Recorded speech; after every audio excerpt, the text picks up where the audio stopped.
অন্যান্য বছৰৰ দৰে এইবেলিও 23 অক্টোবৰ তাৰিখে আজীৱন স্বাধীনতা সেনানী আন্তৰ্জাতিক খেলুৱৈক পৰাস্ত কৰি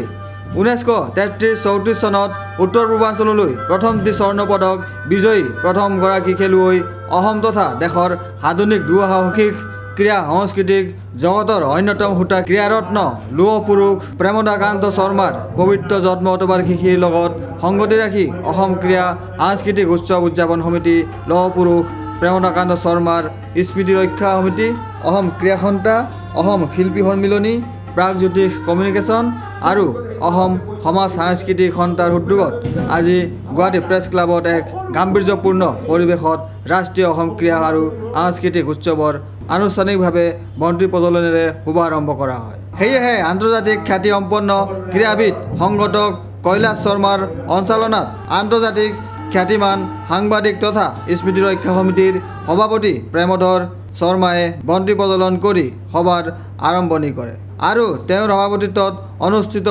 স্মৃতিচৰণ সভাত বিশিষ্ট অতিথিৰূপে উপস্থিত থাকে ধীৰেন বৰুৱা, দিলীপ মজুমদাৰ, দক্ষিণ আফ্ৰিকাৰ পৰা অহা বিশিষ্ট বিজ্ঞানী যোগ বিশেষজ্ঞ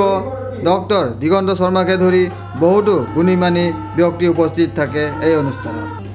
গতিকে আজিৰ এই লৌহ পুৰুষজনৰ জন্ম শতবাৰ্ষিকীৰ শুভ আৰম্ভ কৰা হয় আৰু এই অনুষ্ঠান 1 বছৰ পালন কৰা হ'ব বিভিন্ন স্তৰত। এই বিষয়ে আন্তৰ্জাতিক খ্যাতিসম্পন্ন ক্ৰীড়াবিদ কৈলাশ শৰ্মাই কয়, আমাৰ আজি এটা ভাল লাগিছে। আজি বিশিষ্ট ব্যক্তিসকলে এটা কথা প্ৰস্তাৱ দিলে যে লৌহ পুৰুষগৰাকীৰ নামত এখন শিক্ষা এডুকেশ্যনেল আৰু ফিজিকেল এডুকেশ্যনেল এখন একাডেমি, তাত স্বাধীনতা সংগ্ৰামৰ পৰা আৰম্ভ কৰি শিক্ষা জেনেৰেল শিক্ষাৰ পৰা আৰম্ভ কৰি আমাৰ ফিজিকেল এডুকেশ্যনলৈকে এটা কৰাৰ বাবে একাডেমিৰ কাৰণে ব্যৱস্থা, সেইটো ইতিমধ্যে আমি প্ৰস্তাৱ আজি ডিক্লেয়াৰ কৰিছোঁৱে। আৰু তাৰ লগতে আজি আমি ভাল পাইছোঁ যে এটা তেখেতৰ আবক্ষ মূৰ্তি, যিগৰাকী বিশিষ্ট ব্যক্তিয়ে ব্ৰহ্মপুত্ৰ ক্ৰছ কৰিছিল, ব্ৰহ্মপুত্ৰ পাৰতে এটা তেখেতৰ আবক্ষ মূৰ্তি কৰাৰ বাবে কোৱা হৈছে। আৰু লগতে আৰু এটা কথা উল্লেখ কৰা হৈছে যে যি সময়ত পদ্ম এৱাৰ্ড বা খেলৰত্ন এৱাৰ্ডৰ পৰা আৰম্ভ কৰি বিভিন্ন বঁটা বা গিনিজ বুক ৰেকৰ্ডৰ জন্মই হোৱা নাছিল, সেই সময়তে তেখেতৰ কিছুমান অভিলেখ আছে, সেই অভিলেখ বিশ্বত কোনো ভংগ কৰিব পৰা নাই। গতিকে তেখেতৰ সেই অভিলেখৰ ওপৰত ভিত্তি কৰি